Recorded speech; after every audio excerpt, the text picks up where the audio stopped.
오늘 말씀은 사무엘상 8장 1절에서 22절까지의 말씀입니다. 사무엘상 8장 1절에서 22절까지의 말씀을 교독하겠습니다. 사무엘은 늙자 자기의 아들들을 이스라엘의 사사로 세웠다. 맏아들의 이름은 요엘이요 둘째 아들의 이름은 아비아다. 그들은 브엘세바에서 사사로 일하였다. 그러나 그 아들들은 아버지의 길을 따라 살지 않고 돈벌이에만 정신이 팔려 뇌물을 받고서 치우치게 재판을 하였다. 그래서 이스라엘의 모든 장로가 모여서 라마로 사무엘을 찾아갔다. 그들이 사무엘에게 말하였다. 보십시오, 어른께서는 늙으셨고 아드님들은 어른께서 걸어오신 그 길을 따라 살지 않습니다. 그러므로 이제 모든 이방 나라들처럼 우리에게 왕을 세워주셔서 왕이 우리를 다스리게 하여 주십시오. 그러나 사무엘은 왕을 세워 다스리게 해달라는 장로들의 말에 마음이 상하여 주님께 기도를 드렸더니 주님께서 사무엘에게 말씀하셨다. 백성이 너에게 한 말을 다 들어주어라. 그들이 너를 버린 것이 아니라 나를 버려서 자기들의 왕이 되지 못하게 한 것이다. 그들은 내가 이집트에서 데리고 올라온 날부터 오늘까지 하는 일마다 그렇게 하여 나를 버리고 다른 신들을 섬기더니 너에게도 그렇게 하고 있다. 그러니 너는 이제 그들의 말을 들어주되 엄히 경고하여 그들을 다스릴 왕의 권한이 어떠한 것인지를 알려주어라. 사무엘은 왕을 세워달라고 요구하는 백성들에게 주님께서 하신 모든 말씀을 그대로 전하였다. 당신들을 다스릴 왕의 권한은 이러합니다. 그는 당신들의 아들들을 데려다가 그의 병거와 말을 다루는 일을 시키고 병거 앞에서 달리게 할 것입니다. 그는 당신들의 아들들을 천부장과 50부장으로 임명하기도 하고 왕의 밭을 갈게도 하고 곡식을 거두어 드리게 하고 무기와 병거의 장비도 만들게 할 것입니다. 그는 당신들의 딸들을 데려다가 향유도 만들게 하고 요리도 시키고 빵도 굽게 할 것입니다. 그는 당신들의 밭과 포도원과 올리브 밭에서 가장 좋은 것을 가져다가 왕의 신하들에게 줄 것이며 당신들이 둔 곡식과 포도에서도 열의 하나를 거두어 왕의 관리들과 신하들에게 줄 것입니다. 그는 당신들의 남종들과 여종들과 가장 뛰어난 젊은이들과 나귀들을 끌어다가 왕의 일을 시킬 것입니다. 그는 또 당신들의 양떼 가운데서 열의 하나를 거두어 갈 것이며 마침내 당신들까지 왕의 종이 될 것입니다. 그때야 당신들이 스스로 택한 왕 때문에 울부짖을 터이지만 그때 주님께서는 당신들의 기도에 응답하지 않으실 것입니다. 이렇게 일러주어도 백성은 사무엘의 말을 듣지 않고 말하였다. 그렇지 않습니다. 우리에게도 왕이 있어야 되겠습니다. 우리도 모든 이방 나라들처럼 우리의 왕이 우리를 다스리며 그 왕이 우리를 이끌고 나가서 전쟁에서 싸워야 할 것입니다. 사무엘이 백성의 모든 말을 듣고 나서 주님께서 들으시도록 다 아뢰니 주님께서 사무엘에게 말씀하셨다. 너는 그들의 말을 받아들여서 그들에게 왕을 세워주어라. 그래서 사무엘은 이스라엘 사람들에게 각자 자기의 성읍으로 돌아가라고 일렀다. 아멘. 네, 오늘 말씀은 어제 본문인 그 7장을 이어서 20년의 세월이 지난 이야기를 8장에서 다루고 있습니다. 이젠 사무엘이 늙었다라고 되어 있어서 이제는 65세가 되었고 자기 사역을 대신할 그 자들을 세우는데 자기의 아들들인 두 사람 바로 요엘과 아비야를 그 자리에 앉혀놓습니다.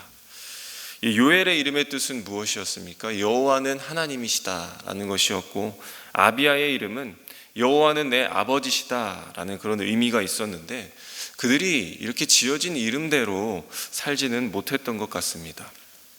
오늘 말씀에서도 보시게 되면 자기들에게 찾아온 이 공정한 판결을 위해서 찾아온 사람들에게 어떻게 했다고 보고하고 있습니까? 뇌물을 받았다. 그리고 그 이익을 챙기기에 바빴다. 그리고 판결을 굽게 하였다라고 되어 있습니다. 약자를 보호하라고 하시는 그 하나님의 말씀과는 반대로 강자를 보호하는 이 엉뚱한 판결, 그리고 이렇게 법을 다루는 그야말로 최악의 상태에 놓여져 있는 아들의 모습들을 비추고 있습니다. 이 이스라엘 장로들이 갑자기 나타나서는 왕을 세워달라고 요구합니다. 그들에게도 나름대로 이유가 있었는데 다짜고짜 왕을 달라고 한 것은 아니었고, 바로 사무엘이 늙었고 아들들이 이렇게 타락을 하지 않았느냐라는 이유를 내세우면서 요구한 것입니다. 그래서 오늘 5절 말씀에 보시면 당신과 아들들은 이미 틀렸다. 그렇기 때문에 다른 나라 같이 우리에게 왕을 세워서 우리를 다스리게 하라. 이렇게 말하고 있는 것이죠. 그러나 이것은 자기들이 말하는 그냥 핑계고, 또 왕을 요구하는 데에 있어서 어떻게 하면 좀 합리적으로 왕을 세울 수 있을까? 그렇게 내세울 명목이 필요했기 때문에 그렇게 말한 것입니다. 그래서 오늘 20절에 보시게 되면 그들이 정말로 왕을 원하는 그 진짜의 이유를 알 수가 있는데, 20절에 보면 우리도 이방 나라들처럼 왕이 우리를 다스리고 왕이 우리를 이끌고 나가서 전쟁에 싸워야 할 것이다 라고 되어 있습니다. 우리도 이방 나라들처럼. 그들의 진짜 왕을 세워야 할 이유는 주변의 나라처럼 되고 싶은 것입니다. 그것 때문에 왕을 요구한 것을 우리가 분명히 짚고 넘어가야 하는 것이죠. 자기네들이 다른 나라를 보니까 이 왕이 있는 나라는 힘이 있고, 또 왕들끼리 나라끼리 자기들끼리 이렇게 편먹고 연합하니까 굉장히 든든해 보이는구나 라고 느꼈을 것입니다. 그래서 자기네들은 계속해서 이 나라 저 나라 그리고 다른 나라 사이에서 치여 살았기 때문에 이제는 좀 자기들도 평생 안정을 보장받는 그런 삶이 필요했다고 느꼈고, 또 그렇게 하기 위해서는 다른 나라들처럼 인간 왕이 있어야 우리의 미래가 보장받는다 라고 하는 그런 마음들, 그런 속셈들이 있었던 것입니다. 그런데 이 왕의 필요를 가지고 하나님의 입장이 다르고, 또 사무엘의 입장이 다르고, 백성들의 입장이 다르다라는 것을 알 수 있습니다. 하나님은 이 백성들의 악한 동기가 있음에도 불구하고 왕을 허락하시죠. 그리고 이 왕의 제도가 너희들에게 유익하지 않다, 오히려 해가 될 것이다 라고 이렇게 경고의 말씀을 전하기도 합니다. 사무엘은 어떻습니까? 사무엘은 이 왕을 요구하는 백성에게서 굉장한 불쾌감을 느낍니다. 어떻게 너희들이 하나님의 통치를 거부할 수가 있느냐 하며 답답함을 느끼고 있는 것이죠. 또 백성들은 어떤 입장을 가지고 이야기한 것입니까? 하나님의 왕권, 하나님의 뜻대로 나라를 다스리는 그 사무엘의 통치, 이거를 거부하고 자기들이 이방 나라들처럼 우상 숭배적인 왕, 전쟁에 능한 왕, 그런 왕을 요구하고 있는 입장을 우리가 발견할 수 있습니다. 왜 왕을 요구하는 것이 우상 숭배일까요? 그것은 보이지 않는 그 하나님을 신뢰하기보다는 자기 눈에 보이는 왕이 더 믿음직스럽고 든든하게 보았기 때문입니다. 하나님과 사무엘은 그 왕 자체를 어떤 것과 같이 여긴 것입니까? 다른 신을 섬기는 것과 동일하게 여겼기 때문에 우상숭배와 같다라고 본 것입니다. 사무엘은 그저 이런 상황이 속상하기만 하고 그래서 반대합니다. 그리고 나서 하나님께 기도하며 나아갔죠. 하지만 하나님은 오히려 사무엘을 위로하시면서 그냥 그들이 하는 대로 들어주라라고 말씀합니다. 그리고 한 가지의 경고의 메시지를 주시는데, 그것이 어떤 경고의 메시지입니까? 인간 왕이 세워질 때에 너희들에게 나타나는 부작용, 그것을 이야기하는 것이죠. 너희들이 지금까지는 인간 왕 없이 하나님의 통치에 다스림 받았기 때문에 그동안에는 너희가 하나님의 나라에 가까운 사람들로 살았지만 이제는 너희들이 택한 왕 때문에 도리어 하나님 나라에서 멀어지게 될 것이다. 그렇게 경고하신 것입니다. 더 자세하게는 어떠한 부작용에 대해서 이야기하고 있습니까? 11절에서부터 16절까지 그렇게 이야기하고 있는 것이죠. 한마디로 이것은 왕권을 남용할 것이다, 독재할 것이다 라고 하는 그런 위험성입니다.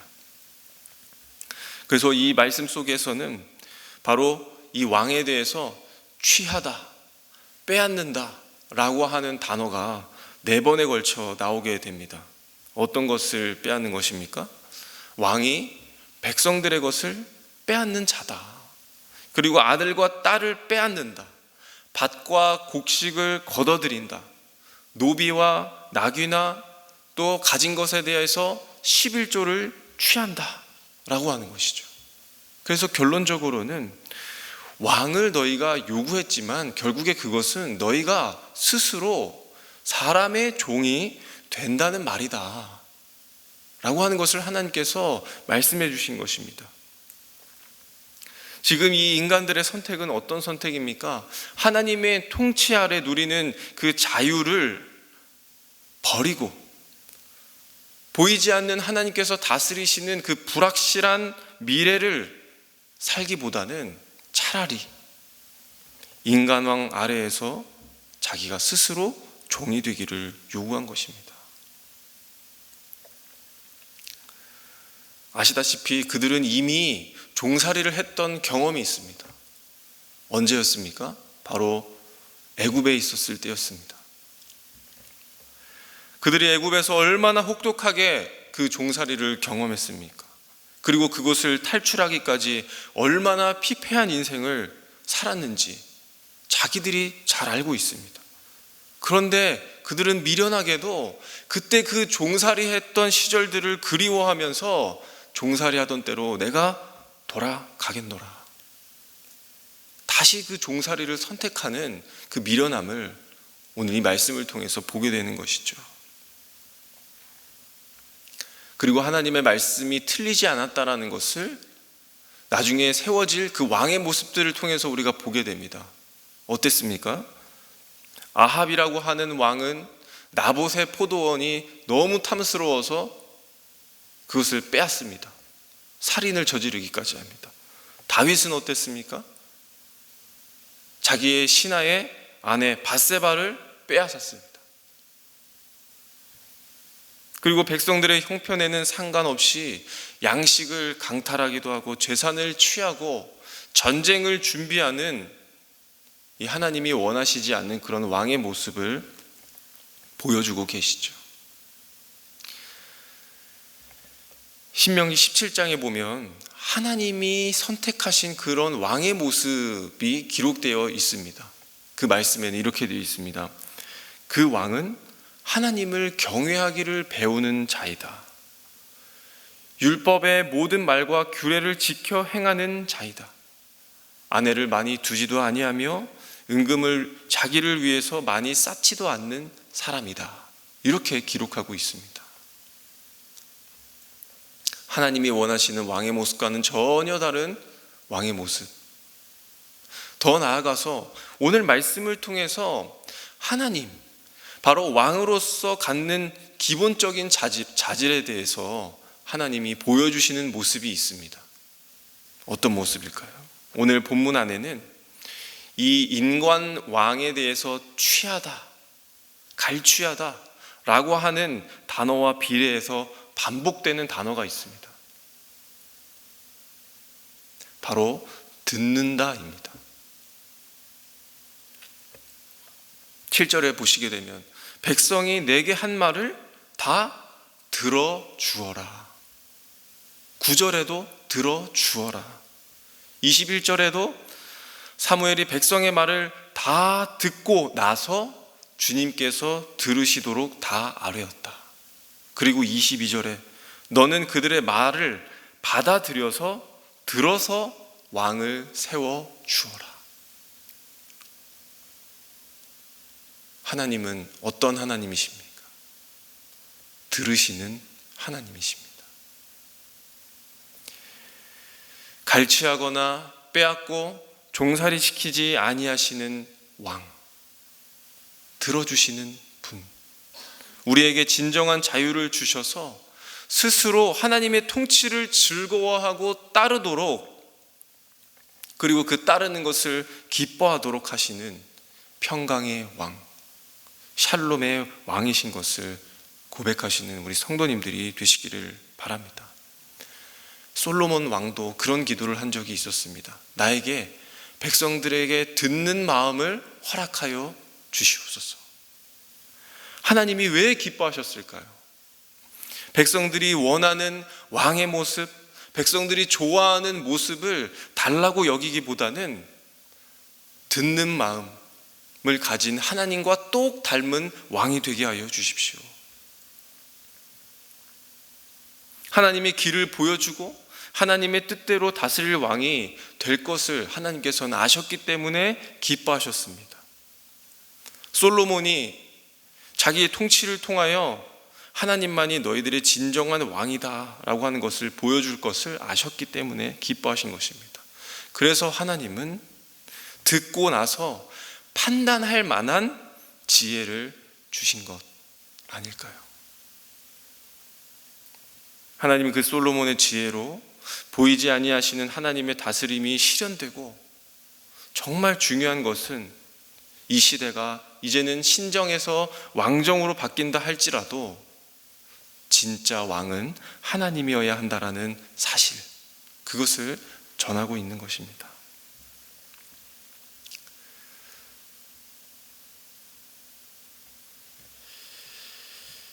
백성들은 반면 어떻습니까? 오늘 19절에 보시게 되면 반대로 듣는 것을 거부하고 거절하는 그런 모습을 끝으로 보여줍니다.